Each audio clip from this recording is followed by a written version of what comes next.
নমস্কার বন্ধুরা, শোনার আড্ডায় অর্কুট থেকে আপনাদের আরও একবার স্বাগত জানাচ্ছি। অরঞ্জয়দা, আপনি আমাদের অনুষ্ঠানে এলেন, সময় দিলেন, আমি ডিলাইটেড, অনার্ড। একদম যে কথা থেকে আমরা আজকে শুরু করতে পারি, আপনি এই মুহূর্তে ভারতের একমাত্র সাংবাদিক, একমাত্র নাগরিকও বলা যায়, যার মাথায় একটি বাণিজ্য গোষ্ঠীর তরফে 6টি মানহানির মামলা দেওয়া আছে। এটা পুরোপুরি ঠিক নয়। আচ্ছা, আর অত্যাধিক প্রশংসা করো না, লোকেদের নজর লেগে যাবে। আমার মতো আরও আছে। হয়তো আমি একজন যে আমার বিরুদ্ধে আদানি গোষ্ঠীর উকিলরা 6টা মানহানির মোকদ্দমা চলছে, এই সময় চলছে।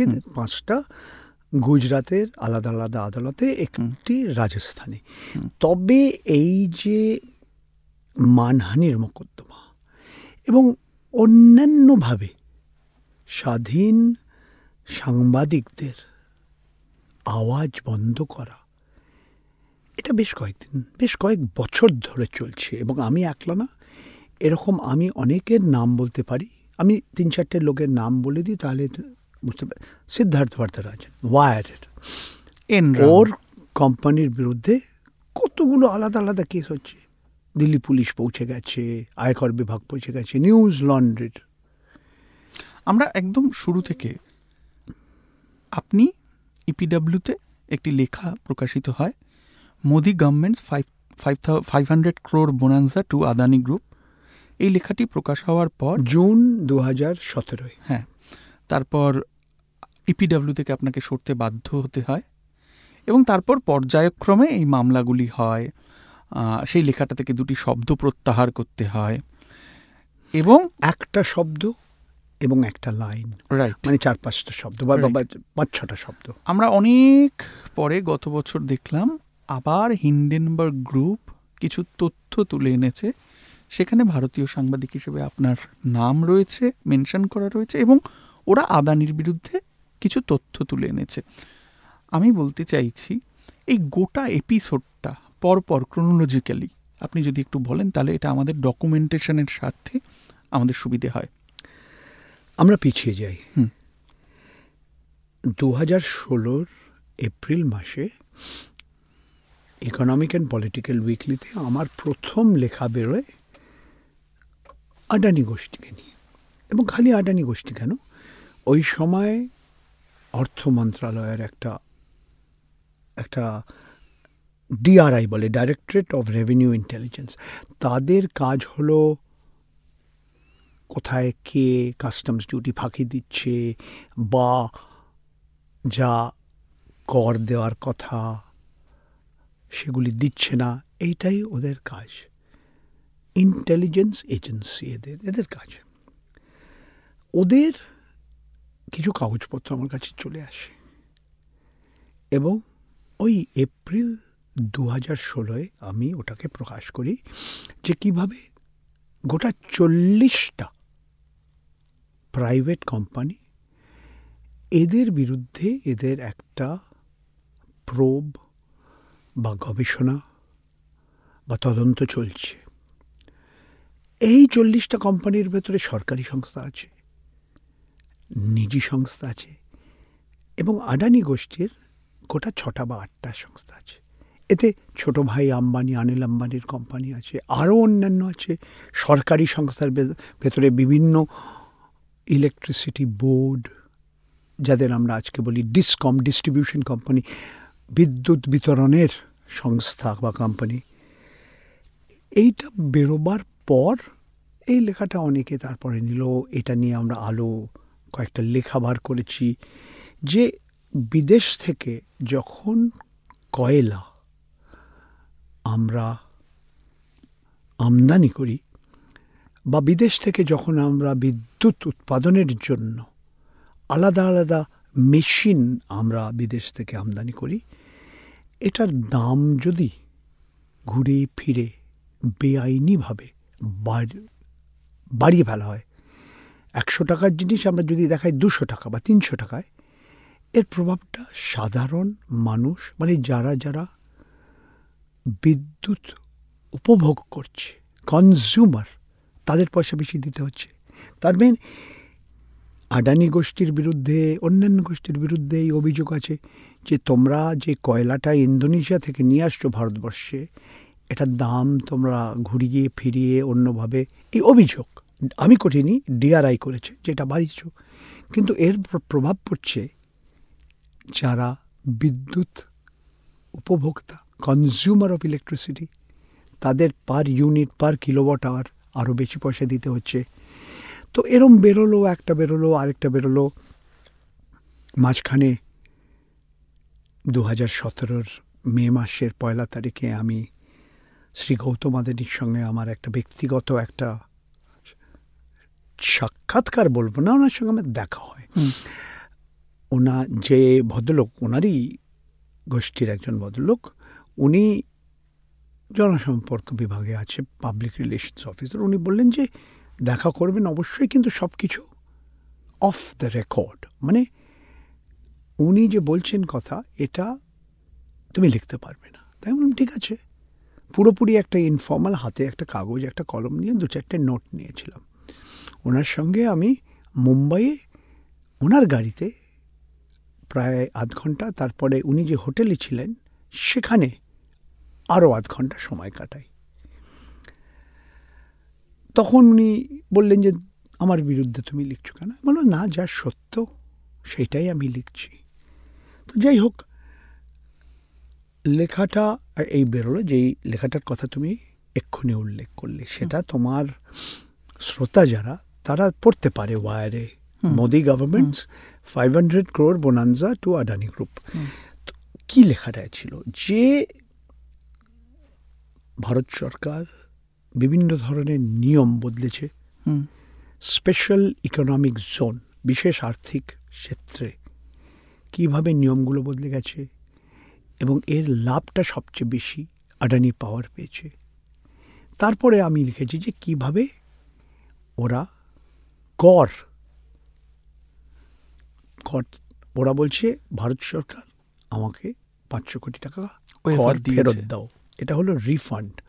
মানে তুমি আয়কর বিভাগে, ধরো একটা উদাহরণ দিয়ে সরল ভাষায় যদি এটা বোঝাতে আমি হয়, তুমি আয়কর ইনকাম ট্যাক্স হয়তো 100 টাকা দিলে, পরে তোমার অ্যাকাউন্ট্যান্ট বললে তুমি 20 টাকা বেশি দিয়েছ, তখন তুমি একটা দরখাস্ত করলে, আপনি আমায় 20 টাকা ফেরত দিয়ে দিন, রিফান্ড করুন। পয়সাটা আগে ওদের দিতে হয়, তারপরে ওরা ফেরত দিয়ে দেয়। এটা মোটামুটি একই ধরনের, খালি এটা হলো সীমা শুল্ক যেটা বলি আমরা, কাস্টমস ডিউটির কেসে।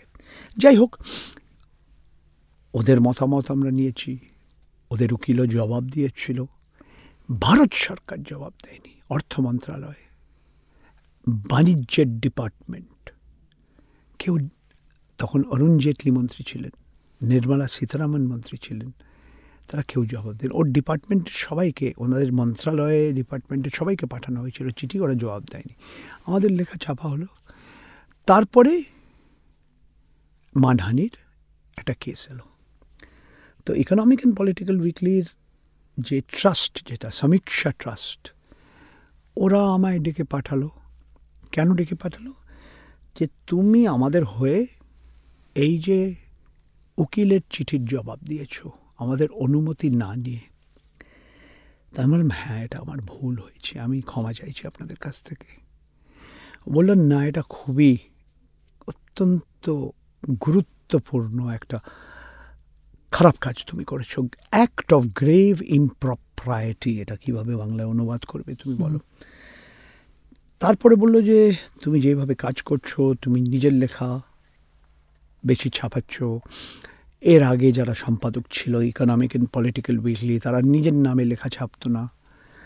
তারপরে এই কথাটা বলল যে আমরা একটা সহ সম্পাদক নিয়ে আসছি।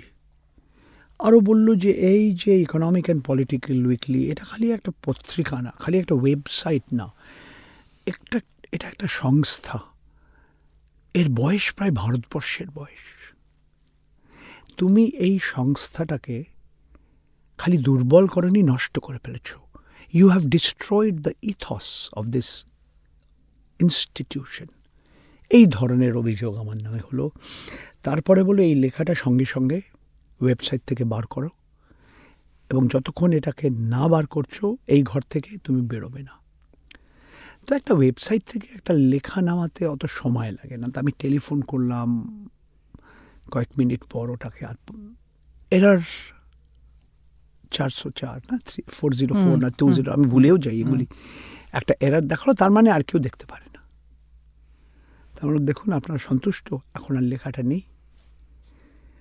তা আমি একটা কাগজ চাইলাম, আমি সঙ্গে সঙ্গে যে আমি পদত্যাগ করছি, সঙ্গে সঙ্গে আমি আমার রেজিগনেশন লেটারটা আপনি মেনে নিন।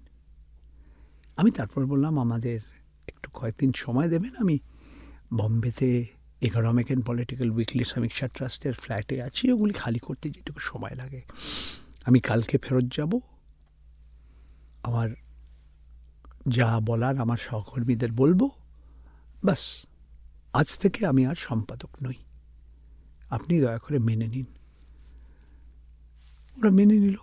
ওরা যেটা ভাবেনি যে আমি বাইরে গিয়ে সবাইকে বলবো কে কি বলেছিল, কেন বলেছিল, কি যুক্তি দেখিয়েছিল আমাকে। তো যাই হোক, এই নিয়ে অনেক বিবাদ হলো, লেখালেখি এদিক ওদিক, 1000টা লেখা বেরোলো। আমি অবাক হয়ে গেলাম যে এত লোক আমাকে বললো বাহ তোমার সাহস আছে। আমি আরও অবাক হয়ে গেলাম যে 2জন নোবেল পুরস্কার বিজয়ী doctor Amartya Sen, professor Angus Deaton, ওরাও চিঠি লিখেছে আমাকে সমর্থন করে। পশ্চিমবঙ্গে ভূতপূর্ব অর্থমন্ত্রী ডক্টর অশোক মিত্র, এরা সব আমাকে, আবার কিছু লোকও বলেছে না, ইকোনমিক অ্যান্ড পলিটিক্যাল উইকলির যে সমীক্ষা ট্রাস্ট ওরা ঠিক করেছে, ওদের অনুমতি না নিয়ে তুমি উকিলের চিঠির জবাব দিয়েছ, ওদের নামে তো গেছিল, প্রকাশকের নাম, মানহানির যে উকিলের চিঠি আছে না সবার কাছে আছে, সম্পাদকের কাছে আছে, প্রকাশকের কাছে আছে, যারা প্রিন্টার ইত্যাদি ইত্যাদি, যে লেখক। তো এই নিয়ে অনেক ঝামেলাঝাটি হলো। তারপরে কেসটা নিয়ে গেল আডানির উকিল ভুজে।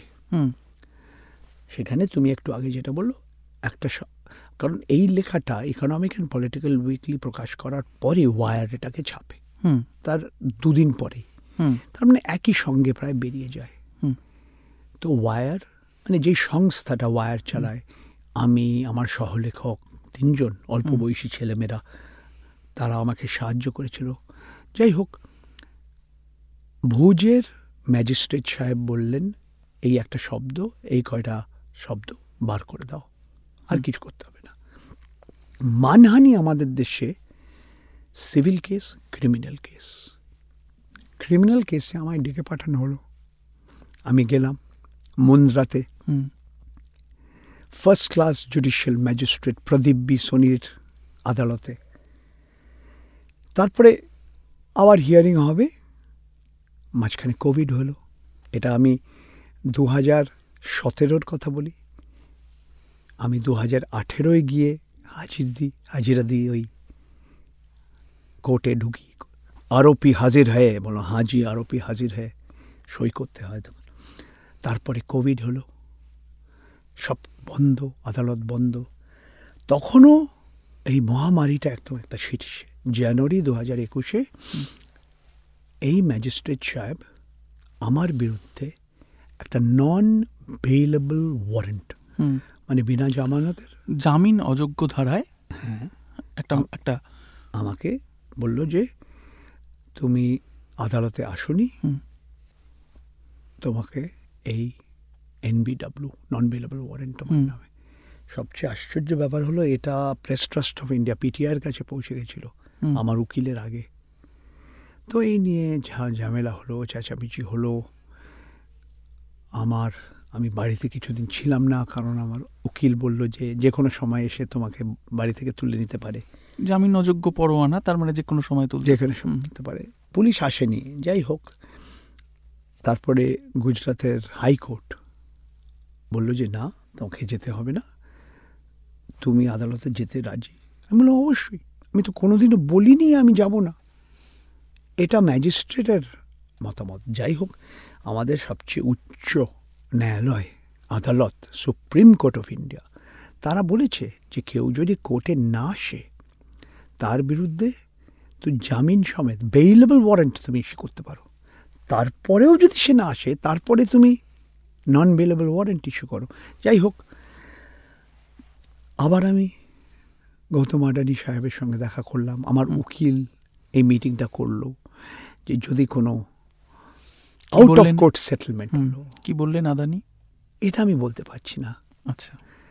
কারণ আমার উকিল বলা হয়েছিল যা যা আমাদের কথা হবে এই ঘরের ভেতরে। আমরা 5 জন ছিলাম, আমি, আমার স্ত্রী জয়শ্রী, আমার উকিল গৌতম আডানি সাহেব এবং ওনার উকিল। এটা পুরোপুরি একটা অফ দ্য রেকর্ড। খালি এইটুকু বলতে পারি, তারিখটা আমি জানি। তার আগের দিন 7ই ফেব্রুয়ারি 2021, 1 ঘন্টা 55 মিনিট সময় আমরা কাটালাম ওনার দপ্তরে। তার পরের দিন যে আমি মুন্দ্রায় কোর্টে হাজির হলাম, সেই দিনই নিউজ ক্লিকের ওপরে এনফোর্সমেন্ট ডাইরেক্টরেট নিউজ ক্লিকের দপ্তরে পৌঁছে গেল। এই দুটো ঘটনার ভেতরে কোনো সম্পর্ক কিন্তু নেই, আমার তো মনে হয় না আছে। তো যাই হোক, আমি খালি তারিখগুলো বললাম। তো তারপরে আমি আবার গেলাম আদালতে, 2বার আরও গেলাম। সবচেয়ে অদ্ভুত ব্যাপার হলো যে মার্চ 2021 আদালতে আসার পর কিচ্ছু হয়নি কেসটার। আমার উকিল বলছে আপনার কাজটা করুন, এগিয়ে যান, ট্রায়াল করুন। ওদের উকিল একদম তার একবারও যায়নি। তার মানে আমার মনে হচ্ছে যে এই যে কেসগুলো করা হয়েছে আমার বিরুদ্ধে, এটাকে আমি হয়রান করার জন্য করছে। যদি সত্যি এতে কোনো তথ্য থাকতো, যদি সত্যি আমি কারোর মানহানি, তুমি কেন এতদিন কিছু করনি কেন? এটা মার্চ 2021, প্রায় 3 বছর। 3 বছর হয়নি, প্রায় 3 বছর হবে। তো এইরকম ওখানে 2টো কেস, তারপরে আরও 2টো কেস লাগলো, তারপরে আরও একটা কেস লাগলো, রাজস্থানে একটা লাগলো। তো সব মিলে 6টা কেস চলছে। কোথায় গিয়ে শেষ হবে, কবে শেষ হবে, শেষ হবে কি না, শেষ হওয়ার আগে আমি মারা যেতে পারি, কিছুই জানি না। আমাদের আদালত কীভাবে কাজ করে তুমিও জানো, আমিও জানি, তোমার দর্শক, তোমার শ্রোতারাও সবাই জানে। তো সংক্ষেপে অনেক লম্বা করে আমি বললাম যে এরকম। আমরা একটু অন্য একটা প্রশ্নে যাই। আপনি একটা সময় ফেসবুক এবং ভারত সরকারের সম্পর্ক নিয়ে, ফেসবুক সারা পৃথিবীর দক্ষিণপন্থী দলগুলিকে যেভাবে সুবিধে পাইয়ে দেয় বা রাষ্ট্রের সঙ্গে যেরকম সম্পর্ক রাখে, তা নিয়ে আপনি দীর্ঘদিন কাজ করছিলেন, আপনার দল কাজ করছিল। এই সময় ভারতের একটা বইও প্রকাশ হয়েছিল, সেটা 2019 মার্চ মাসে সিরিল, স্যাম এবং আমরা দুজনে লিখেছিলাম। ওটা ইংরেজি এবং হিন্দিতে বেরিয়েছিল, এবং ওটা বাংলায় তুমি অর্ক, ফেসবুক মুখ ও মুখোশ, ওটা বেরোয়। এইবার এই বইটা নিয়ে আপনি যখন কাজ করছেন, ভারতের অন্যান্য স্বাধীন সাংবাদিকরাও তাদের মতো করে তাদের বিষয়গুলি নিয়ে কাজ করছে। কেউ ইলেকট্রাল বন্ড নিয়ে কাজ করছে, আরও নানা বিষয় নিয়ে তারা কাজ করছে। আমরা দেখলাম, খবর পপ আপ হলো, দেখতে পেলাম যে পেগাসাস নামক একটা স্পাইওয়্যার, বলা হলো যে your phone, your device is compromised, সেটা ব্যবহার করে আপনার মতো অনেক সাংবাদিক, অনেক বিরোধী নেতা, প্রায় 50 জন, এমনকি তার মধ্যে বিচারকও আছে, তাদের বলা হলো তাদের ডিভাইস কম্প্রোমাইজ করা হচ্ছে। রাজনৈতিক দলের নেতারা, রাইট। এইবার বিচারক, সরকারি অফিসার আছে, জাজেদের অ্যাসিস্ট্যান্ট, তারপরে সামাজিক কার্যকর্তা, কত লোক ছিল। পরঞ্জয়, আপনি নিরারাডিয়া কাণ্ড আমাদের থেকে অনেক ভালো জানেন। আপনি এর আগে টাটা টেপের কথা জানেন, ফোনে আড়ি পাতা আর এই পেগাসাস ব্যবহার করা। আমি আমার শ্রোতাদের জন্য আরেকবার এখানে বলে দিতে চাই, NSO গ্রুপ যারা পেগাসাস বিক্রি করে, তারা বারবার বলে তারা ইসরায়েলের একটি সংস্থা, প্রাইভেট কোম্পানি, রাইট। এবং তারা বারবার বলে যে আমরা রাষ্ট্রকে, কোনো বেসরকারি কাউকে এটা বিক্রি করি না, আমরা রাষ্ট্রকে এটা বিক্রি করি, এবং ওদের সরকারের অনুমতি নিয়ে, রাইট, ওদের রক্ষা মন্ত্রণালয়, আমার প্রশ্নটা হলো বিদেশ মন্ত্রণালয়, তাদের অনুমতি নিয়ে আমরা কাদের বিক্রি করছি? অন্য কোনো রাষ্ট্রকে। হ্যাঁ, এবং তাদের যারা কানুন মানে আইন, সন্ত্রাসবাদ দমনে এটা ব্যবহার করা হয়, অ্যান্টি টেরোরিজম বা ড্রাগ মাফিয়াদের ট্র্যাক করার জন্য এটা ব্যবহার হওয়ার কথা। কিন্তু বলা হলো অনেকগুলি বিদেশি সংস্থাও এখানে তথ্য প্রমাণ নিয়ে হাজির হলো যে এইরকম আপনার মতো বহু সাংবাদিকের ডিভাইস, ফোন, ল্যাপটপ, সমস্ত ডিভাইস কম্প্রোমাইজড হয়েছে, সেগুলিতে আড়ি পাতা হয়েছে। আবারও বলি, আপনি টাটা টেপস দেখেছেন, নীরা রাডিয়া দেখেছেন, আরও এরকম অনেকগুলো দেখেছেন। রামকৃষ্ণ হেগড়ে পদত্যাগ করেছিল, সেগুলো আমরা পড়েছি, জানি। আমি বলছি, কোথায় গিয়ে পেগাসাসটা বাকি ফোনে আড়ি পাতার মতো ঘটনার থেকে আলাদা, এবং এবং ঠিক কি কি ঘটেছিল আপনার সঙ্গে? তুমি যে কটা গল্প বললে, আন্তুলের কেস, রামকৃষ্ণ হেগড়ের কেস, একজন মহারাষ্ট্রের মুখ্যমন্ত্রী ছিলেন, আরেকজন কর্ণাটকের মুখ্যমন্ত্রী ছিলেন। সেই সময় মোটামুটি সরকারি সংস্থা, আমাদের যে টেলিকমিউনিকেশনস, ওরাই চালাতো, ডিপার্টমেন্ট অফ টেলিকমিউনিকেশনস। পরে 90-এর দশকে নরসিংহ রাওয়ের সরকারের সময় আস্তে আস্তে প্রাইভেট কোম্পানিগুলো চলে এলো, বিভিন্ন কোম্পানি এলো। 3টে বড় কোম্পানি আছে, ছোটোখাটো যে কজন একটা সময় ছিল তাদের আস্তে আস্তে শেষ হয়ে গেছে তারা সবাই, সেটা আরেকটা গল্প। এই যে আড়ি পাতা, এটা নতুন না, তুমি এটা অনেক বছর, অনেক দশক ধরে চলছে।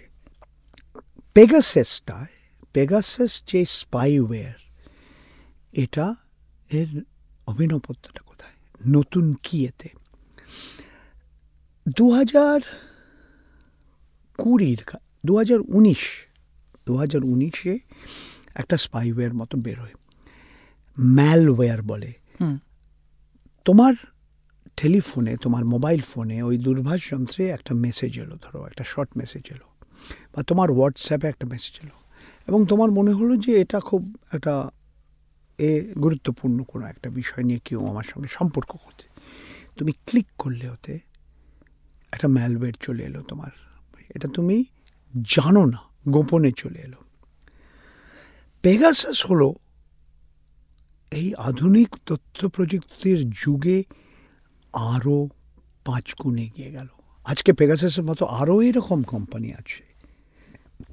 তো ওরা, তুমি জানবে না তোমার ফোনের ভেতরে কখন তারা ঢুকেছে, তোমার ফোনে যা যা আছে, প্রত্যেকটা মেসেজ, প্রত্যেকটা ছবি, প্রত্যেকটা ভিডিও, তোমার মোবাইল ফোন থেকে তুমি যদি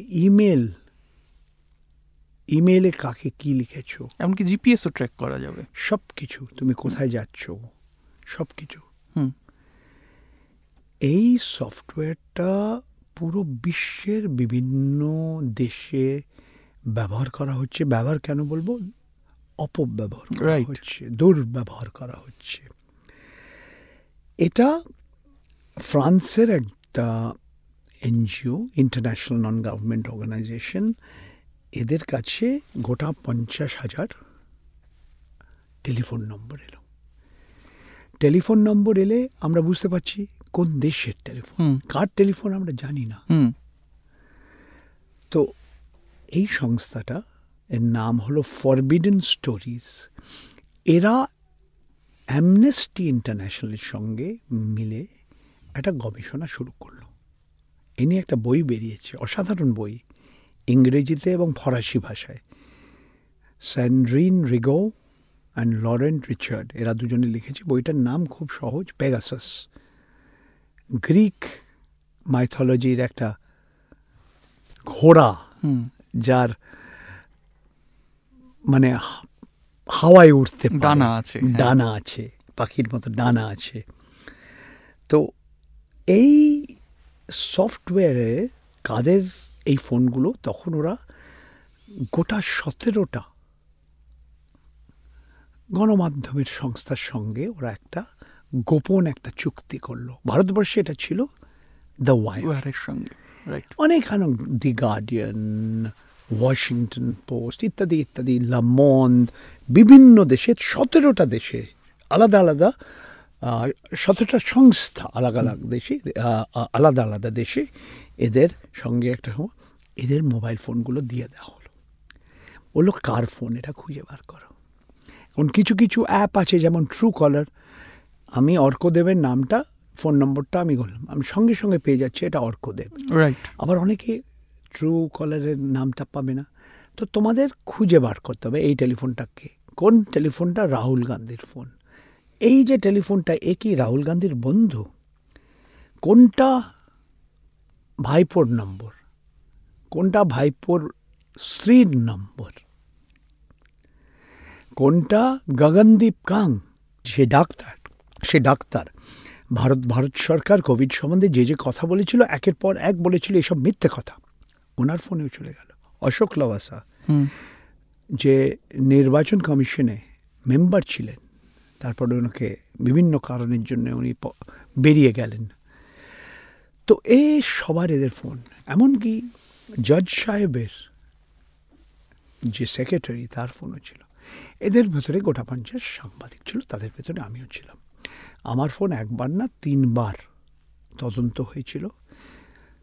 কানাডায় অ্যামনেস্টি ইন্টারন্যাশনাল একটা ল্যাবরেটরি আছে, কানাডায় আরেকটা ল্যাবরেটরি আছে সিটিজেন ল্যাব বলে টরন্টোয়।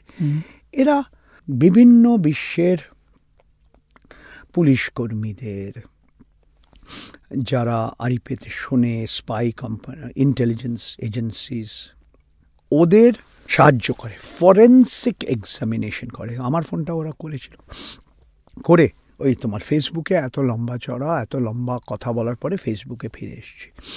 আমাকে বলা হলো যে তোমার ফোনের ভেতরে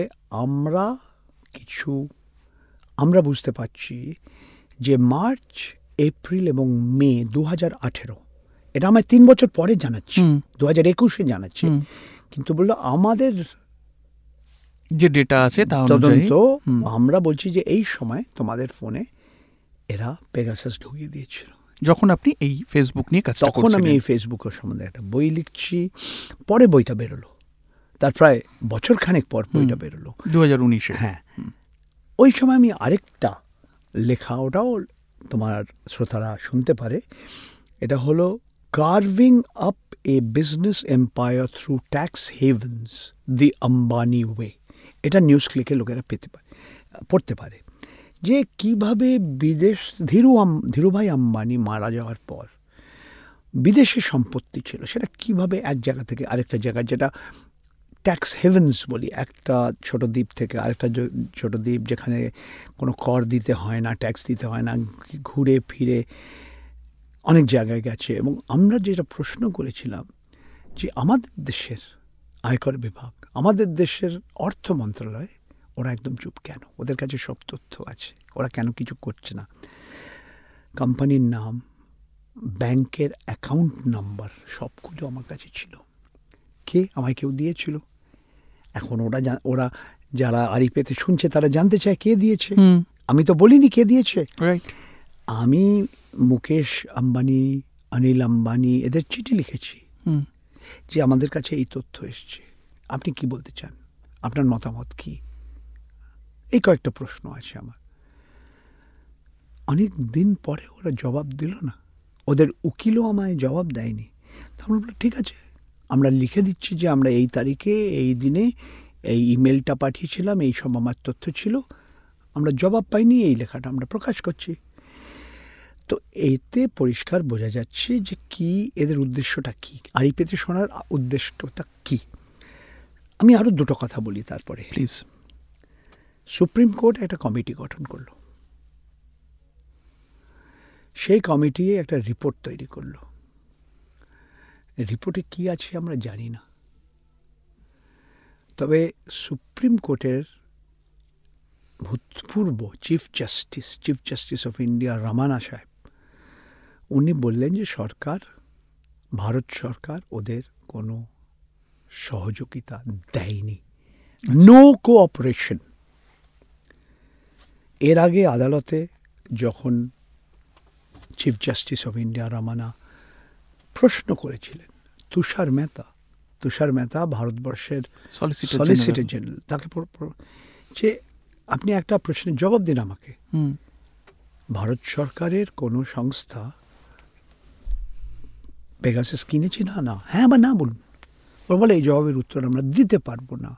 এই জবাবের উত্তর আমরা যদি দিই, যারা সন্ত্রাসবাদী, যারা টেরোরিস্ট অর্গানাইজেশন, তারা জেনে যাবে। এটা এখনও আমি বুঝতে পারিনি যুক্তিটা কি ওদের।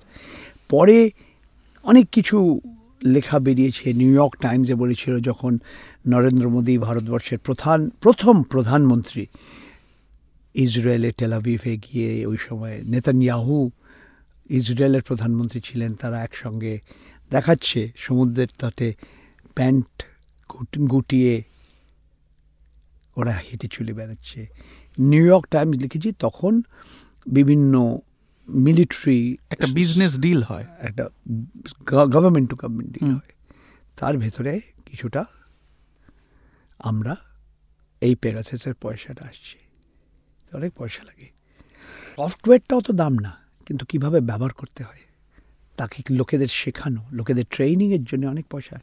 ইসরায়েল থেকে লোক এসে শেখাবে তোমাকে। এর আগে নাকি কিছু রাজ্য সরকারের অপব্যবহার করেছে। তারপরে তোমাদের এই রাজ্যে তোমাদের মুখ্যমন্ত্রী মমতা বন্দ্যোপাধ্যায় একটা তদন্ত করার একজন সমিতি গঠন করেছিলেন। তাতেও ভূতপূর্ব জাজ মদন লোকুর সুপ্রিম কোর্টের জাজ ছিলেন। আমি এই কলকাতা শহরেও তোমার পয়সায়, মানে পশ্চিমবঙ্গের নাগরিকদের পয়সায় আমি এসেছি, পশ্চিমবঙ্গ সরকার আমায় নিয়ে এসেছিল। ওরাও আমার টেলিফোনে কি আছে সব বার করে দিল। অ্যামনেস্টি ইন্টারন্যাশনাল, ফরবিডেন স্টোরিজ এবং সিটিজেন ল্যাব 3 বার দেখেছে। যে ঘটনা 3 বার ঘটেছে। 3 বার আমার ফোনে কি আছে কি নেই সব তদন্ত করেছে। পশ্চিমবঙ্গের পুলিশ 1 বার করেছে, তারপরে সুপ্রিম কোর্টের লোকেরা আরেকবার করেছে, 5 বার। 6 বার হয়েছে এই নিউজ ক্লিকের ঘটনাটা নিয়ে দিল্লি পুলিশ। যাই হোক, ওরা সুপ্রিম কোর্টে বলেছে, এই কমিটি, টেকনিক্যাল কমিটি বলেছে ম্যালওয়্যার আছে, কিন্তু এটা পেগাসাস কিনা আমরা জানি না। আসলে পেগাসাসের এইটাই তো অভিনবত্ব, কখন আসছে কখন যাচ্ছে, কি আছে কি নেই বার করা খুবই মুশকিল, প্রায় অসম্ভব। এইটা নিয়ে এই বইটা লেখা হয়েছে। এর কিভাবে অপব্যবহার করা হয়েছে মরক্কোতে, মেক্সিকোতে, আজারবাইজানে, রাইট, ফ্রান্সের রাষ্ট্রপতি, প্রধানমন্ত্রীর টেলিফোন তুমি আরিপেতে শুনছো, কারণ মরক্কো নাকি জানতে চায় মরক্কোর রাজা। সৌদি আরেবিয়া খাশোগি, যাকে তুর্কি এম্বাসিতে নিয়ে ওর নাকি শরীরটাকে টুকরো টুকরো করে কেটে ফেলা হয়েছিল। কারা করেছিল এই নিয়ে এখনো কেউ, সবাই বলে সৌদির যে রাজকুমার সাহেব MBS মোহাম্মদ বিন সালমান, তার হাত আছে। কোনোদিনও প্রমাণ হবে কিনা কেউ জানে না, তবে অনেক অভিযোগ, অনেক ধরনের অভিযোগ বিশ্বের বিভিন্ন দেশে এর অপব্যবহার করা হয়েছে। মেক্সিকোতে যারা মেক্সিকো সরকারের, মেক্সিকো পুলিশের লোকেরা, যারা ওই দেশের ড্রাগ মাফিয়া, ওদের সঙ্গে একটা জোট আছে, এটাকে ওরা পর্দাফাশ করে সবার সামনে বলে। এদের আজারবাইজান, এই ধরনের অনেক, হাঙ্গারি, তো এদের ভেতরে ভারতবর্ষ আছে। এই যে 50,000 টেলিফোনের ভেতরে একটা টেলিফোন আমার। তো তারপরে এটা নিয়েও আরো অনেক কিছু হয়েছে, তবে সুপ্রিম কোর্টের রিপোর্টটা এখনো আসেনি। বেশ, আমরা পরের প্রশ্নে যাই। হ্যাঁ, আমি এক্ষুনি শেষ করে ফেলছি, 1 মিনিট আমার নেব। রামানা সাহেব যেদিন রিটায়ার করলেন, তার একদিন আগে উনি বললেন ভারত সরকার কোঅপারেট করেনি। এই মোটা রিপোর্ট, এর একটা রেকমেন্ডেশন আছে, অবজারভেশন আছে, এটা তোমরা পাবলিক করতে পারো। কিন্তু সেই দিন সন্ধেবেলা রেজিস্ট্রার বলল না, এটা হচ্ছে না, ওনার সঙ্গে আছে রিপোর্টটা। উনি বলেছেন 1.5 মাস পরে আবার এটা নেবে, আমার পরে যারা আসবে তারা নেবে। 1.5 বছরের উপর হয়ে গেছে, সেই রিপোর্ট আজও পাবলিশড হয়নি। রিপোর্ট আজও পাবলিশ হয়নি। এবং এই যে ওদের ওয়েবসাইটে আমি যখন ওদের কথা বলছি, যে আমায় অনেক প্রশ্ন করা হয়েছিল যে কারা করেছে, কেন করেছে। আমি যতটা আমি বুঝতে পেরেছি আমি বলেছি, আমি বললাম যে হয়তো এই এনএসও গ্রুপের ভেতরেই কিছু লোক হয়তো লিক করে ফেলেছে এই ধরনের তথ্য। তো যাই হোক না কেন, আমি একটু অবাক হয়ে গেলাম। আমায় বললো ওই আমাদের যে ডিপোজিশনটা ছিল, আমি একলা না, আমরা অনেকে, সিদ্ধার্থ রাজন ছিল, গোপীকৃষ্ণন ছিল, ওটা আর ওয়েবসাইটে পাচ্ছি না, হয়তো আবার পেয়ে যাব কোনো দিনও। কিন্তু এই যে তদন্ত যেটা হয়েছে, এটা হলো supreme court appointed committee, right.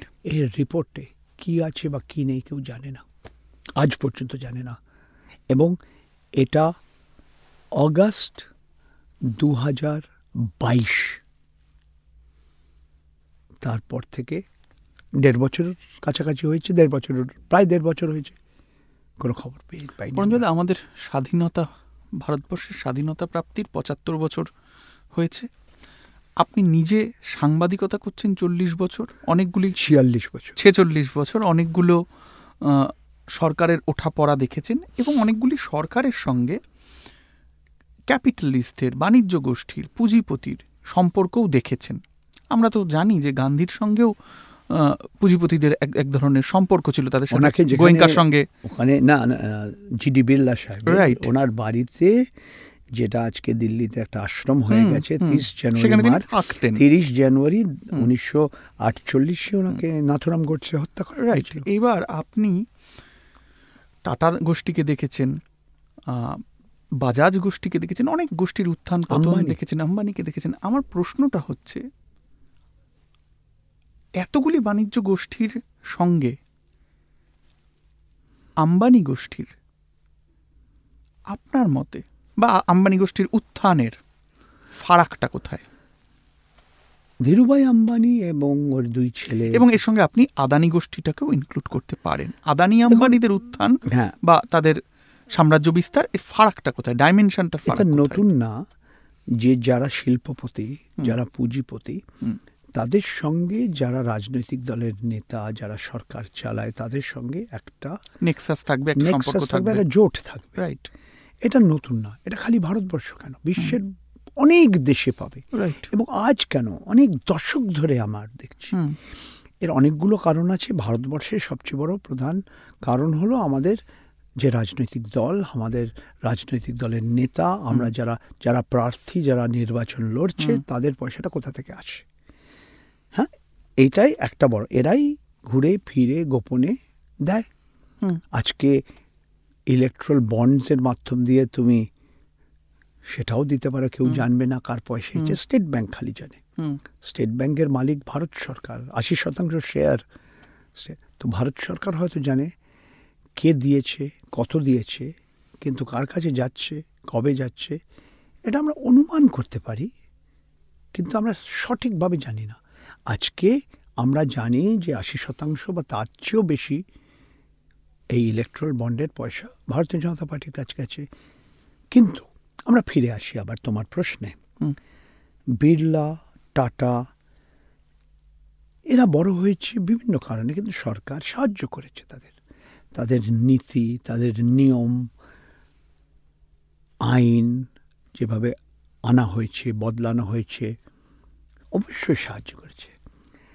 Dhirubhai Ambani আসার পরে আমরা একটা তফাৎ দেখছি, একটা পার্থক্য দেখছি। সেটা কি, যে আমরা সঙ্গে সঙ্গে তোমাকে খালি আমি সাহায্য করব না, তোমার বিরুদ্ধে যারা লড়ছে, তোমার যে প্রতিদ্বন্দ্বিতা একটা বাজারে আছে, যে কম্পিটিশন একটা বাজারে আছে, তোমার কম্পিটিটার্সকেও আমরা দুর্বল করতে রাজি আছি। আমার নিয়ম, নীতি, আইন, কানুন। তবুও ধীরুভাই আম্বানিকে খুব কম লোকে চিনত। যখন উনি এইডনে একটা পেট্রোল পাম্পে কাজ করতেন, ওখান থেকে মুম্বাইয়ের একটা চল থেকে সে ভারতবর্ষের সবচেয়ে ধনী ব্যক্তি হলেন। কিভাবে? সেটা এটা নিয়ে বই অনেকগুলো লেখা হয়ে গেছে। হেমিশ ম্যাকডোনাল্ডের বই পলিয়েস্টার প্রিন্স এখানে নিষিদ্ধ করা হয়েছিল, আবার নতুনভাবে বেরিয়ে গেছে। আমি নিজে 10 বছর আগে gas wars, crony capitalism and the Ambanis, এটা নিয়ে আমারও একটা বই আছে যেটা আমি নিজেও প্রকাশ করেছি। তো আদানি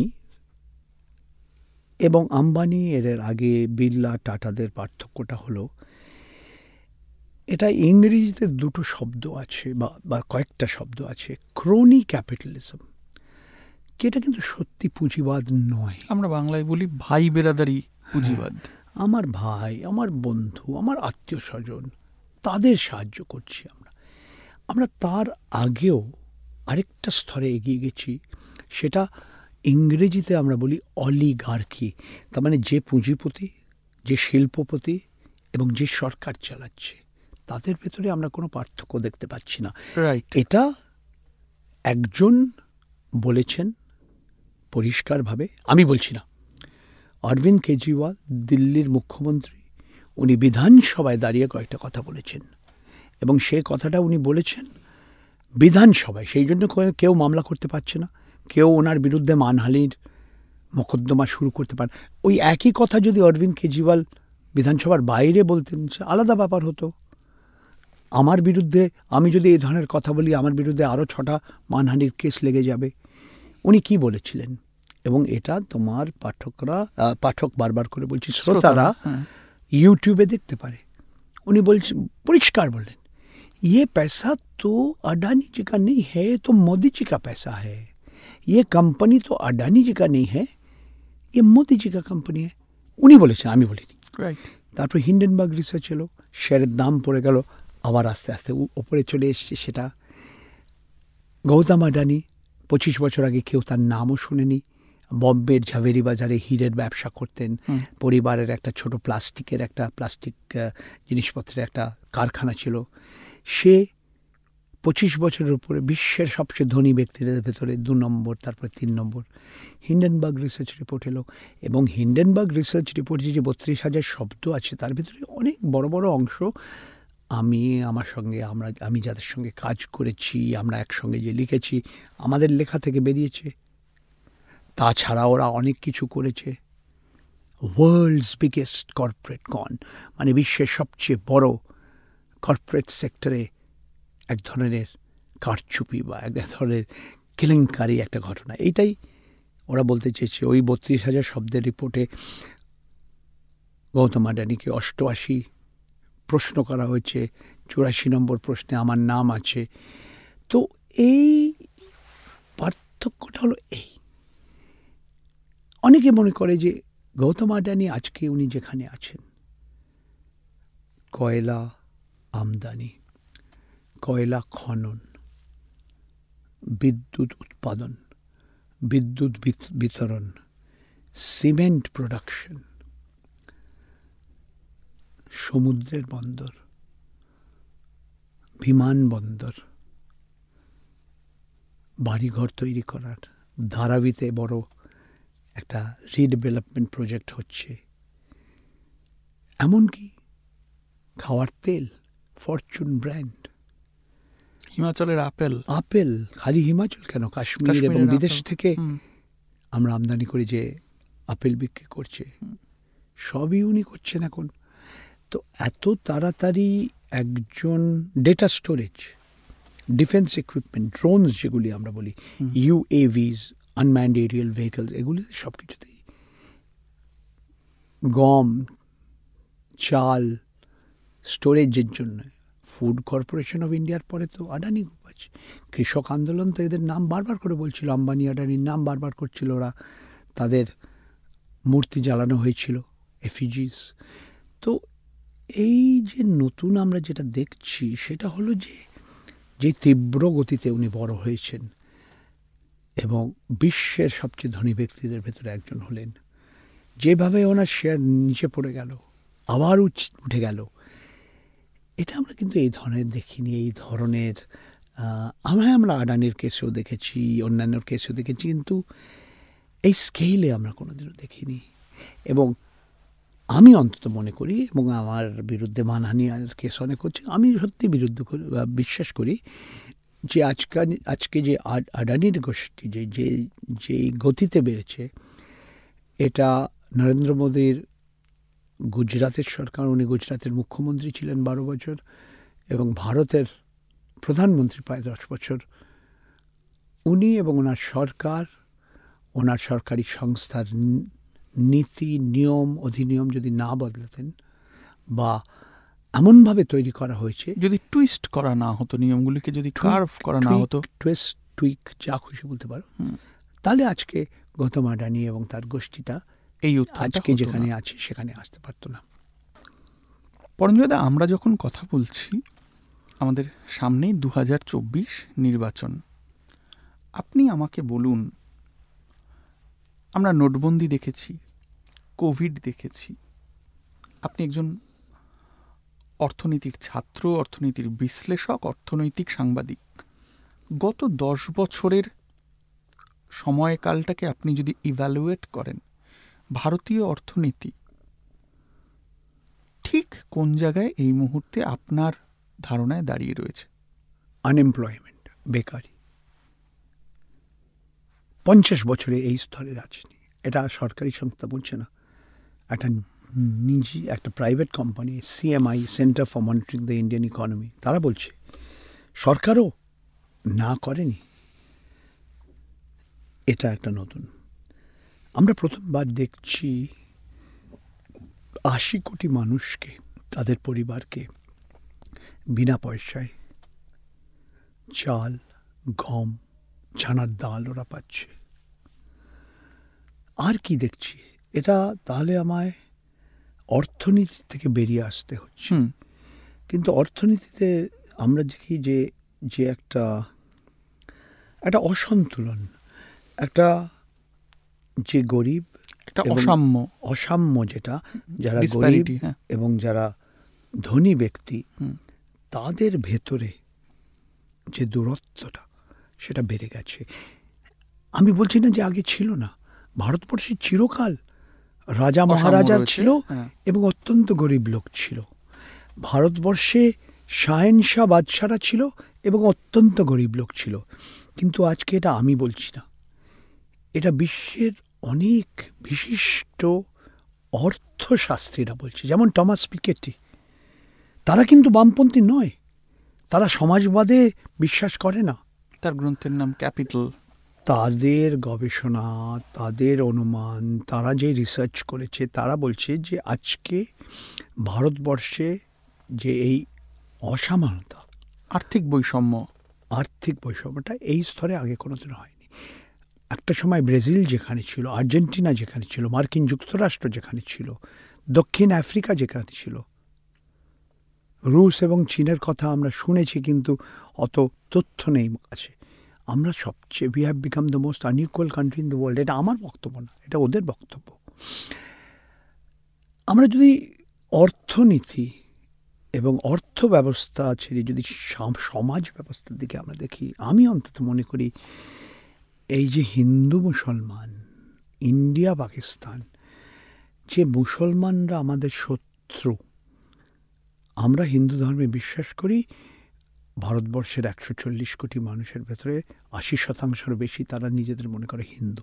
যদিও ভারতবর্ষের ইতিহাসে প্রথমবার জনগণনা, যেটা 2021 হওয়ার কথা ছিল, এখনো শুরু হয়নি। ঠিক আছে, মেনে নিলাম 2021 করোনা সময়, আমরা আজকে 2024 এখনো শুরু করিনি। ব্রিটিশ আমলে 1891 সালে আমরা এই জনগণনা শুরু করি, আজ এই প্রথমবার। এর অনেকগুলো কারণ হতে পারে, তবে হয়নি, এটা সত্যি, এইটা বাস্তব। তবে যারা নিজেদের হিন্দু মনে করে, এবং এটা আমরা বারবার দেখছি, এবং অযোধ্যায় যে 22শে জানুয়ারি মন্দিরের উদ্ঘাটন, 22 জানুয়ারিতে আমরা দেখছি কিভাবে যে এই যে বলা হচ্ছে লোকেদের হিন্দু খতরে মে হ্যায়, তোমাদের 140 কোটি মানুষের ভেতরে মুসলমানরা কত, হয়তো 20 কোটি, 14%, 15%। কেন ওদের উপর এত ভয়? কেন বারবার তুমি বলছো তোমরা একটা দ্বিতীয় স্তরের নাগরিকের মতো? এটা CA, citizenship amendment act, NRC, national register of সিটিজেন্সেও আমরা দেখেছি। ভারতবর্ষের ইতিহাসে আমরা প্রথমবার এই ধরনের আইন দেখেছি যে মানুষের তার ধর্মর ওপরে ভিত্তি করে আজকে ধর্ম, জাতি এই নিয়ে অনেক বিবাদ হয়েছে। আজ না, অনেক দিন ধরে হয়েছে। আজকে জাতির ওপরে যে জনগণনা হওয়া উচিত কিনা, এটা একটা খুব বড় একটা রাজনৈতিক একটা বিষয় হয়েছে। তো আমি মনে করি যে ইসলামোফোবিয়া যদি মনে করো, আমরা আগে ৮০ বছর আগে আমরা যেখানে ছিলাম আমরা আবার ফিরে গেছি সেখানে। আমার মা বাবা তারা কেউ দুজনেই নেই। তাদের জন্ম হয়েছিল পূর্ব বাংলায়, যেখানে আজকে যেই জায়গাটা, যেই এলাকাটা আমরা আজকে বলি বাংলাদেশ, সেই সময়কার সময় আমরা ফিরে এসেছি। তখন তো এই কলকাতা শহরেই যেখানে আমরা রেকর্ড করছি, সেখানে তো এই ধরনের হিন্দু মুসলমান দাঙ্গা তো ওই সময় বিশ্বে আর অন্য কোথাও দেখা হয়নি। পাঞ্জাবে এবং এই বাংলায় আমরা দেখেছি। আমার মার কাছে শোনা গল্প যে রাস্তায় ড্রেনে আমি দেখছি রক্ত। আমরা কি সেই জায়গায় ফিরে আসছি বা ফিরে এসেছি? এইটাই আমি মনে করি যারা হিন্দুত্ববাদী, যারা কট্টর হিন্দুত্ববাদী, এদের ভেতরে রাষ্ট্রীয় স্বয়ংসেবক সংঘের অনেক বড় একটা সংখ্যা আছে, নরেন্দ্র মোদী সরকার আছে, যারা হিন্দু রাষ্ট্র চায়, তারা এই দিকটা নিয়ে গেছে ভারতবর্ষকে। এবং এটা আমার ব্যক্তিগত মতামত, অনেকেরও মতামত, যেটা দেশের পক্ষে খুবই খারাপ। অত্যন্ত আমাদের সমাজ ব্যবস্থা, আমাদের সংবিধান, আমাদের দেশের যে বিবিধতা, যেটা আমরা মনে করি এটা আমাদের দেশের একটা শক্তি, আমাদের দেশের গণতন্ত্রকে দুর্বল করে ফেলেছে। যেমন পেগাসাস খালি গণতন্ত্র না, আমাদের প্রত্যেক নাগরিকের যে মৌলিক অধিকার, গোপনীয়তা রক্ষার অধিকার, রাইট অফ প্রাইভেসি আর মত প্রকাশের স্বাধীনতা, রাইট, দুর্বল হয়ে গেছে। এক একটা সংস্থা দুর্বল হয়ে গেছে। খালি ইলেকশন কমিশন অফ ইন্ডিয়া না, আমাদের আদালত, সবচেয়ে উচ্চ আদালত থেকে ন্যায়পালিকা, আমাদের সেনা, মিলিটারি, আমাদের দেশের গণমাধ্যম, আমাদের দেশের সরকারি সিভিল সার্ভিস, ব্যুরোক্রেসি, প্রত্যেকটা দুর্বল হয়ে গেছে। এটা আমার ব্যক্তিগত মতামত। সঙ্গে সঙ্গে সরকারের আমাদের বিদেশ নীতি নিয়ে কি বলবেন? বিদেশ নীতি নিয়েও তো আমরা দেখছি চীন কি করেছে আমাদের দেশে, লাদাখে, লেতে, অরুণাচলে। সরকার তো মানতে রাজি নয়। এখন পান্নুনকে নিয়ে কানাডার সঙ্গে একটা, মালদ্বীপের সঙ্গে কিছু না কিছু হচ্ছে। কত কি ঘটনা হচ্ছে। বিদেশ নীতি নিয়ে আমি খুব বেশি কিছু জানি না, বলতেও চাই না। তবে আমাদের বিদেশমন্ত্রী, উনি তো একটা সময় সরকারি অফিসার ছিলেন, ভারতবর্ষের রাষ্ট্রদূত ছিলেন চীনে, বেজিংয়ে। উনি আজকে যে ধরনের কথা বলছেন, যে ধরনের বই লিখেছেন, আমার মনে হয় উনি যা শিখেছিলেন ইন্ডিয়ান ফরেন সার্ভিসে, অনেক কিছু ভুলে গেছেন আজকে। কারণ উনি খালি রাজনীতি করছেন এবং ওনার বস নরেন্দ্র মোদী এবং স্বরাষ্ট্রমন্ত্রী অমিত শাহ ওরা যা শুনতে চায় তাই বলছেন। তো অনেকভাবে আমাদের দেশটা বদলে গেছে এই গত 10 বছরে। ইন্ডিয়া স্ট্যাক যেটাকে বলে, ইউপিআই, রুপে, ওএনডিসি, আমি বলতে চাইছি নরেন্দ্র মোদীর যে ডিজিটাল ইকোনমি তার আমলের, যেখানে আমরা ইউপিআই ব্যবহার করি, সারাক্ষণ রুপে ব্যবহার করি, ওএনডিসি ব্যবহার করি, পেটিএম ব্যবহার করি, এইটাকে আপনি কিভাবে দেখেন? এটাকে কি আপনি অ্যাডভান্সমেন্ট বলবেন? এটা দুটো দিক আছে। আজকে খুব সহজে তোমার মোবাইল ফোন থেকে তুমি আমায় পয়সা পাঠিয়ে দিলে বা তুমি অন্য কারুকে পাঠিয়ে দিলে, 2 মিনিটও না, কয়েক সেকেন্ডে হয়ে যাচ্ছে। তুমি আমার দূরভাষ যন্ত্রে আমার টেলিফোন নম্বর জানো, ওটাকে তুমি করে দিলে, বোতামগুলো টিপে দিলে, সঙ্গে সঙ্গে আমার কাছে পৌঁছে গেল, তোমার ব্যাংকের খাতা থেকে আমার ব্যাংকের খাতা। এতে যে মানুষ সুবিধা, যে সেবাটা পাচ্ছে, এটা লোকেদের সাহায্য করছে, এটা আমি তো হ্যাঁ বলছি, এটা খুব ভালো হয়েছে। সঙ্গে সঙ্গে আমাদের আধার কার্ডে কি লেখা, আমি যদি একটা হাওয়াই জাহাজে যাই আমাদের ডিজি যাত্রা কি, আমি কোভিডের সময় যে অ্যাপটা ডাউনলোড করেছি, প্রত্যেকটা তথ্য, আমার ব্যক্তিগত তথ্য সব আজকে ভারত সরকারের কাছে আছে। পেগাসাস খালি করেনি, আজকে আধার কার্ড কত, তুমি আধার কার্ড পয়সা দিয়ে কিনতে চাও, তুমি বললে এই যাদবপুরে তোমার জন্যে 1 লক্ষ আধার কার্ড, তাদের নম্বর, এবং নম্বরের সঙ্গে কি আসছে, তাদের নাম, তাদের বয়স, তাদের ঠিকানা, সব পেয়ে যাচ্ছ। সব কিছু পয়সা দিলে পাওয়া যায়। এটা সরকারি যে ইউআইডিআইয়ের মতো সংস্থা, unique identification authority of India, ওদের ভেতরের লোকেরাই চুরি করে বিক্রি করছে। তুমি অনেক জায়গায় বন্ধ করতে পেরেছো, আর অনেক জায়গায় বন্ধ করতে পারোনি। তো আজকে এটা ইংরেজিতে বলে সার্ভেলেন্স ক্যাপিটালিজম, নজরদারি পুঁজিবাদ। প্রত্যেক নাগরিকের বাড়ির ভেতরে তুমি ঢুকে গেছো। Coined by Shoshana Zuboff. এটা সুজানা জুবফের বইয়ের নাম।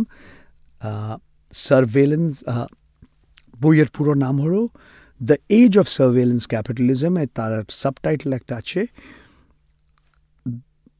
The fight for a human future at the new frontiers of power. যে মনুষ্যত্বের যে ভবিষ্যৎ, তার জন্য আমাদের আজকে একটা সংগ্রাম করতে হবে, একটা লড়াই করতে হবে, যদি ওটা আমরা চাই। এটা হলো ক্ষমতার, এটা পুঁজিবাদের নতুন দিক আমরা দেখছি, এটা নজরদারি পুঁজিবাদ। এই যুগে আমরা বাস করছি, এইভাবেই আমাদের মেনে নিতে হবে। এটা একদিক দিয়ে লোকেরা অনেক সুবিধা পেয়েছে, অনেক কিছু সহজে পাচ্ছে। এটা হলো ইন্টারনেটের মতো অনেকটা। ওই তলোয়ারের দুটো দিক আছে। ওই তলোয়ারটা দিয়ে তুমি তোমার ফল সবজিও কাটতে পারছো, ওই তলোয়ারটা দিয়ে একজন মানুষকে খুন করা যায়, তোমার পকেট কাটতে পারে। খুব ধার আছে ওই, এবং দুটো দিক আছে ইন্টারনেটের। ওই আমরা কত কি সুবিধা পাচ্ছি আজকে ইন্টারনেটের মাধ্যম দিয়ে, কিন্তু সঙ্গে সঙ্গে আমরা কি পাচ্ছি না? ভুয়ো খবর, মিথ্যে খবর, অশ্লীল ছবি, কি পাচ্ছি না? সব কিছুই পাচ্ছি আমরা, দুটো দিক। তো ওই দুটো দিক যদি যে সরকার, সেটা আজকে সরকার যেভাবে একের পর এক আইন বদলাচ্ছে, information technology act, telecommunications rules, আমাদের প্রেস, আমাদের টেলিভিশন, আমাদের ইন্টারনেট, আমাদের ওটিটি প্ল্যাটফর্ম, সব কথা জিনিসই আজকে সরকার নিয়ন্ত্রণে নিয়ে আসছে। সরকার বলছে আমি তোমার স্বার্থে কাজ করছি। স্বাধীন সাংবাদিক যারা, তারা বলছে আমার মুখটা বন্ধ করার জন্য এরা করবে এটা। আমার বিরুদ্ধে একটা ফার্স্ট ইনফরমেশন রিপোর্ট লেগে যেতে পারে, একটা মানহানির মোকদ্দমা যেতে পারে, একটা বাজে কেস লাগিয়ে দিতে পারে। সিদ্দিক কাপ্পানকে 2 বছর জেলে পুরে রাখা হয়েছিল, কি যে কোনো ওর একটা সম্পর্ক আছে কোনো একটা সন্ত্রাসবাদীর সঙ্গে, 2 বছর জেলে রেখে দিল ইউএপিএ। এখন তো কোনো কাজ নেই, কোনো কাজ নেই। কেন? ও একটা রিপোর্ট করতে গেছিল হাতরাসে, যে একজন দলিত মহিলার ধর্ষণ হয়েছিল, পথেই ওকে আটকে দেওয়া হয়। ওর পরিবারকে না বলে ওর বডিটাকে চিতায় পুড়িয়ে ফেলা হয়। এই রিপোর্ট করার জন্যই তাকে 2 বছর জেল কাটতে হয়েছে। এরকম অনেক উদাহরণ আছে। এইটা আমাদের নতুন ভারতবর্ষ। এই নতুন ভারতবর্ষ, তার সঙ্গে লড়াই করতে, তার যে আমরা এতক্ষণ যে বিপদের কথাগুলি বললাম, তার সঙ্গে লড়াই করতে বিরোধীরা, প্রধান বিরোধী কংগ্রেস, আপনি রাহুল গান্ধীকে পার্সোনালি মিট করতে পেরেছেন, আপনি কংগ্রেসের অধীরদা, আপনার ঘনিষ্ঠ না, আমি সাংবাদিক, আমি প্রত্যেক রাজনৈতিক দলের লোকেদের সঙ্গে দেখা করি, সুযোগ পেলে এটা আমার কাজ, এটা আমার চাকরি, আপনার এটা কি আমার মনে হয়? দায়িত্ব। আপনার কি মনে হয় কংগ্রেস এই মুহূর্তে কতটা প্রস্তুত? আমি আরেকবার আমি শ্রোতাদের জানি না। জন্য মনে করিয়ে দিই যে 350 more than 350 vote seat NDA 2019-এ দখল করে এই মুহূর্তে কংগ্রেস কোন ওদের জায়গায় দাঁড়িয়ে আছে? 45% ভোট ছিল এনডিএর, সেই এনডিএ আর নেই। শিবসেনা দুটো ভাগ হয়ে গেছে, আকালি দল নেই। শিরোমণি আকালি দল কোথায় আছে আমরা জানি না। নীতিশ কুমারের জনতা দল ইউনাইটেড আজকে এনডিএ ছেড়ে দিয়েছে।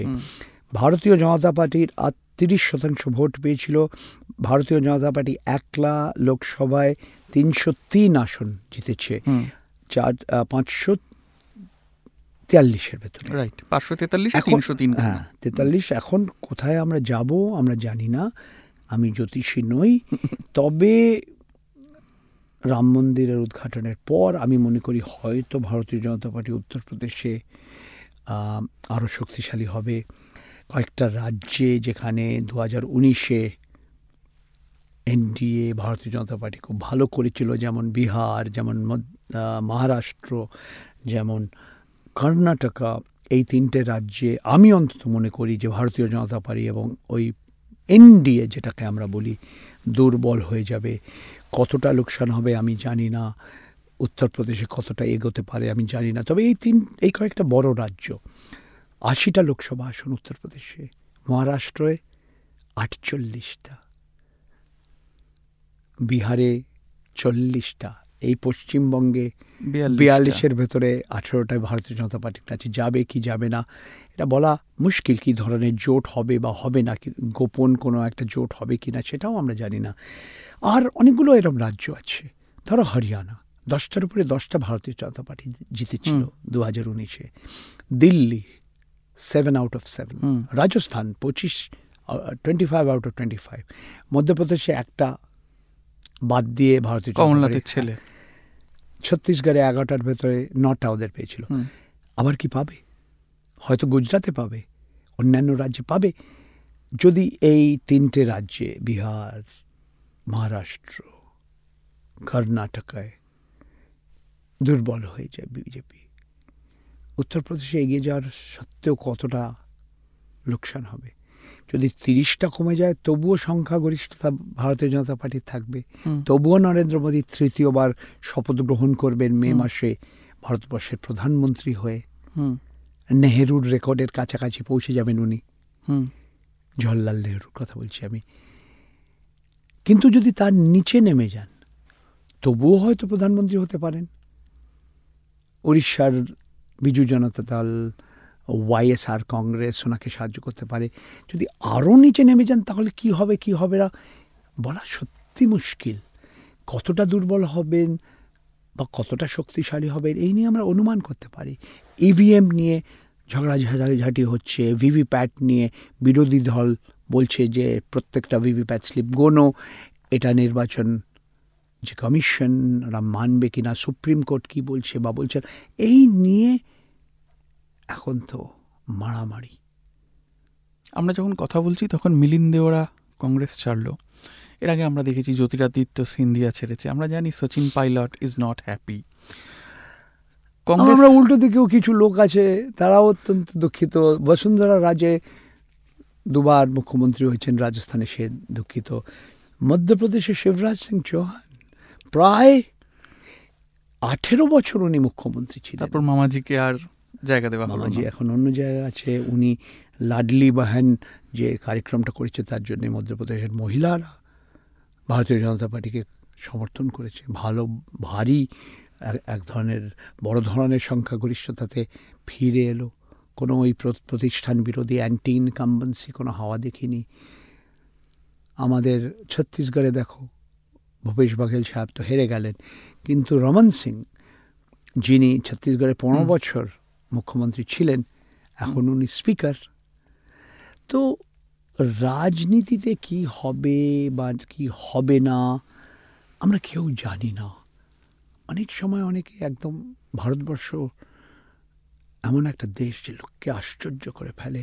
আমরা কি কোনোদিনও ভেবেছি যে অটল বিহারী বাজপেয়ী সরকার একটা ভোট আউট অফ 543 একটা ভোটের জন্য সে হেরে যাবে? আমরা ভেবেছি? আমরা কি ভেবেছি যে জ্যোতি বোস ভারতবর্ষের প্রধানমন্ত্রী হবেন না। আমরা কি ভেবেছিলাম যে রাজীব গান্ধী ভারতবর্ষের সবচেয়ে অল্প বয়স, তার 40 বছর বয়সে সে প্রধানমন্ত্রী হয়, সে 5 বছর পর হেরে যাবে? আমরা কেউ ভেবেছি যে ইন্দিরা গান্ধী মার্চ 77 সালে জরুরি ব্যবস্থার পর সে হেরে যাবে? তো অনেক কিছু হতে পারে, অনেক কিছু নাও হতে পারে। নরেন্দ্র মোদী ভারতবর্ষের প্রধানমন্ত্রী প্রায় 10 বছর ধরে আছেন। তিনি পুরো ভারতবর্ষের রাজনীতিটা একদম ব্যক্তি কেন্দ্রিত করতে পেরেছেন, সফল হয়েছেন। মার্কিন যুক্তরাষ্ট্রের রাষ্ট্রপতি নির্বাচনে ট্রাম্প বনাম বাইডেন, ট্রাম্প বনাম হিলারি ক্লিন্টন, দুজন ব্যক্তির লড়াই, সেটাও নরেন্দ্র মোদী অনেকটা সফল হয়েছেন। যে আমি বনাম পাপ্পু, পাপ্পু মানে রাহুল গান্ধী। রাহুল গান্ধী 3,500 কিলোমিটার হাঁটার পর তাকে অতবার পাপ্পু ডাকা হচ্ছে না। এখন 6,200 কিলোমিটার হাঁটা গাড়িতে 15টা রাজ্য হয়ে মণিপুর টু মুম্বাই, সেটা কংগ্রেসকে কতটা শক্তিশালী করতে পারে? হয়তো দুর্বল করবে না, কিন্তু তার একটা রাজনৈতিক প্রভাব কি হবে বা হবে না, এগুলি অপর ভবিষ্যতে কি হবে ভবিষ্যৎবাণী করা খুবই মুশকিল কাজ। এবং তোমার পাঠকরা, তোমাদের অপেক্ষা করতে হবে, মে মাসে সব কিছুই পরিষ্কার হয়ে যাবে। আমার শেষ দুটো প্রশ্ন রয়েছে। আপনি ইপিডব্লিউ থেকে বেরোলেন, নিউজ ক্লিকের সঙ্গে জোট বেঁধে কাজ করছিলেন। সেই নিউজ ক্লিকও এই মুহূর্তে নানা রকম চাপে রয়েছে। প্রবীর পুরকায়স্থ জেলে আছে, তার আছেন। বয়স 75 বছর বয়স। নিউজ ক্লিকের সব ব্যাংকের খাতাগুলো বন্ধ হয়ে গেছে, কারোকে পয়সা দিতে পারছে না। আপনার সঙ্গে দল বেঁধে কিছু মানুষ কাজ করেন, যেমন আবির দাশগুপ্ত কাজ করেন, আরও অনেকে। How do you survive? আপনাদের প্রসেসটা কি সার্ভাইভ করার? আপনার যে ইন্ডিপেন্ডেন্ট জার্নালিস্ট টিমটা। আমি ভিখারি নই, আমি ভিক্ষু। গৌতম বুদ্ধ, আমি নাস্তিক মানুষ, কিন্তু আমি গৌতম বুদ্ধর চেলা। আমার পরিবার, আমার মেয়ে, আমার ছেলে, আমার স্ত্রীর জন্য একটা পয়সা চাই না, আমি একটা টাকা নেব না কারোর কাছ থেকে। আমার কাজের জন্যে যদি কেউ দান করে আমি খুব খুশি হয়ে নেব। আমার ওয়েবসাইট paranjoy.in, PARANJOY.in, ওখানে একটা রেজার পেয়ের একটা বাটন আছে। অনেকে আজকাল ভয় পেয়ে আছে। রেজার পেতে যদি তুমি 10 টাকাও আমায় দিতে চাও, রেজার পে তো কমিশন আগে নিয়ে নেবে। তাছাড়াও ভুলে যাও, ওই 10 টাকা দেওয়ার জন্যও তোমার নাম একটা দরকার, তোমার মোবাইল ফোনের নম্বরটা দরকার, তোমার হয়তো ইমেল বা ঠিকানা চাইবে। তো অনেকে ভয় পেয়ে গেছে। তবে আমি অনেকবার ক্রাউড ফান্ডিং করেছি, এখনও করি। আমায় অল্প অল্প পয়সা করি, এদিক ওদিক থেকে আসে। তারা আমার সাবস্ক্রাইবার না, তারা আমার ডোনার। তারা স্বেচ্ছায় আমাকে দান করতে চায়, দেয়। ভারতবর্ষের বিভিন্ন জায়গা থেকে আমাকে পয়সা দেয়, আমার ব্যাংকের খাতায় আসে। বিদেশ থেকেও টুকিটাকি এসছে। তবে এইটুকু খালি বলতে পারি যে এদের ভেতরে 95% লোকেদের আমি চিনি না, এদের নাম কোনোদিনও আগে শুনিনি। তো আমি অত্যন্ত নিজেকে গর্বিত মনে করি। আই এম প্রিভিলেজড যে এই ধরনের মানুষ আমাকে সাহায্য করছে। কেউ আমায় 50 টাকা দিল, কেউ 100 টাকা দিল, কেউ 5,000 টাকা দিল, কেউ 10,000 টাকা দিল। এইভাবে আমরা আমাদের উকিলের খরচা, ভিডিও বানাবার খরচা, মিউজিক ভিডিও তৈরি করার, বই প্রকাশ করার, বই অনুবাদ করা, বই বিতরণ করার পয়সাটা আমরা তুলি। ভিক্ষু এবং ভিখারিদের আরেকটা তফাৎ আছে। যে ভিখারি, তাকে আজকে ভিক্ষে চাইতে হচ্ছে কারণ বেশিরভাগ সময় তাদের সামনে আর কোনো রাস্তা নেই। সে পছন্দ করে না, কিন্তু সামনে তার কোনো রাস্তা নেই। তার পেট ভরার জন্যে তাকে ভিক্ষে চাইতে হচ্ছে। ভারতবর্ষের আরেকটা পার্থক্য আছে ভিখারি এবং ভিক্ষু বা ভিক্ষুক, যেটা হিন্দিতে আমরা বলি। সেটা হলো যে ভিখারি, তুমি যদি তাকে কিছু দান না করো, সে তোমায় গালাগাল দিতে পারে, এমনকি অভিশাপও দিতে পারে। ভিক্ষুক কোনোদিনও করবে না। আমি আমার মতো অনেকে আমরা ভিক্ষে চাই, আমার নিজেদের পরিবারের জন্য না, আমার বাড়ি বানাবার জন্যে না, গাড়ি কেনার জন্যে না, আমাদের কাজের জন্যে। যারা সাহায্য করতে চায় করে, অনেকে করেছে, অনেকে করেনি। এইভাবে আমায় যদি চলতে হয় আমি চালাবো। পরঞ্জয়, আমি শেষ প্রশ্নে দাঁড়িয়ে তোমার আছি। এই পডকাস্টে তুমি কি বিজ্ঞাপন পাবে? তুমি ইউটিউবে তোমার একটা প্রোগ্রাম করলে, ইউটিউব ওই বিজ্ঞাপনগুলো নিয়ে কিছু পয়সা রোজগার করেছে। সে হয়তো 100 টাকা রোজগার করলো, তোমায় কতটা দেবে? রবিশ কুমার কতটা পাচ্ছে? সে 100 টাকার ভেতরে 10 টাকা পাচ্ছে না, 20 টাকা পাচ্ছে না, 40 না 50?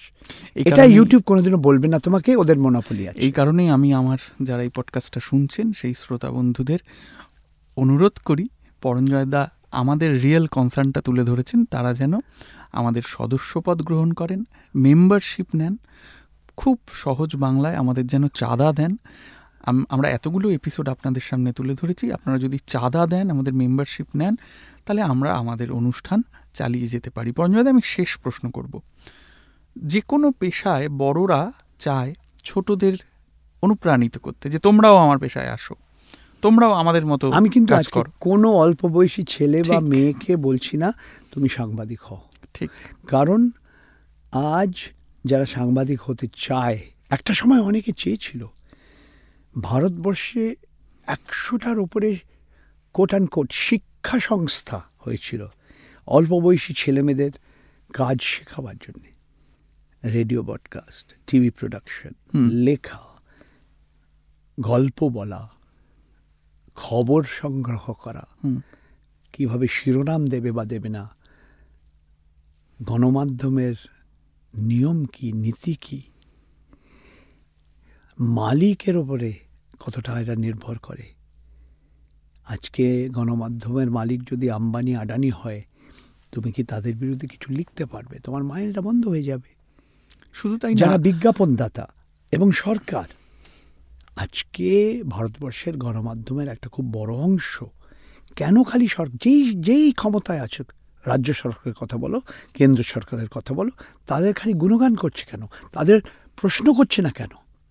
আজকে নরেন্দ্র মোদী ভারতবর্ষের একজন প্রথম, এবং অন্য কোনো প্রধানমন্ত্রী নেই যে সাংবাদিকের একটা সম্মেলন করেছেন যেখানে যে যা খুশি প্রশ্ন করতে পারে। মানে 10 বছরে একটিও ভারতবর্ষে সাংবাদিক সম্মেলন হয়নি যেখানে নরেন্দ্র মোদী প্রশ্ন নিয়েছেন। বরঞ্চ কিছু লোককে বেছে নিয়েছেন, যেমন অক্ষয় কুমার। ও তো ওর সাংবাদিক না, তো অভিনেতা। ও নিজে প্রশ্ন করেনি, ও মোদিজিকে বলেছিল যে আমার ড্রাইভার এই প্রশ্নটা করছে আপনাকে, আপনি বলুন মোদিজি, মাননীয় প্রধানমন্ত্রী জি, आप आम कैसे खाते हैं, आम कैसे खाते हैं, काट के खाते हैं या चूस के खाते हैं? আমাদের প্রসেনজিৎও এই ধরনের প্রশ্ন করেছে। এবং যেই সাংবাদিক যাদের সাক্ষাৎকার তারাও তো কঠিন প্রশ্ন করেনি। একটা প্রশ্নের জবাবের পরে দ্বিতীয় প্রশ্ন তো করেনি। গুজরাটে 2002 যে হিন্দু মুসলমান দাঙ্গা হয়েছিল, এটা নিয়ে কটা প্রশ্নের জবাব উনি দিয়েছেন। করণ থাপারের প্রোগ্রাম উনি উঠে চলে গেলেন। বিবিসির প্রোগ্রামও ঠিক তাই। এই নোটবন্দি নিয়ে একটা প্রশ্ন করার পরে দ্বিতীয় প্রশ্ন করলেন না। এই বেকারি, আনএমপ্লয়মেন্ট নিয়ে উনি কি বললেন? যে নিজেরা রোজগার করছে, যারা পকোড়া তেলে ভাজা তৈরি করছে তারাও তো রোজগার করছে, যাদের নাম আমরা হয়তো সরকারি খাতায় পাই না। তো এই নিয়ে যেই সরকার এত মিথ্যা কথা বলতে পারে, একটা উদাহরণ দিয়ে আমি শেষ করছি। 31 মার্চ 2020 লকডাউন ঘোষণা করা হয়েছে মাঝরাত্রির 24 মার্চ 2020-তে। সুপ্রিম কোর্ট অফ ইন্ডিয়ায় সলিসিটর জেনারেল, তখন সুপ্রিম কোর্টের India chief justice of India ছিলেন, আমার যতদূর মনে আছে, শরদ বোবডে। তুষার মেহতা ভারতবর্ষের সলিসিটর জেনারেল, তিনি বলছেন, স্বরাষ্ট্র মন্ত্রণালয়ের হোম সেক্রেটারি, উনি বলছেন যে ভারতবর্ষের হাইওয়েজে, রাজমার্গে একজন প্রবাসী মজদুর নেই। ওই 3 মাসে মানে একজনও মাইগ্রেন্ট লেবার, পরিযায়ী শ্রমিক নেই। কোনো নেই। প্রবাসী মজদুর বলছি আমি, হিন্দিতে প্রবাসী মজদুর বলি, মাইগ্রেন্ট লেবার।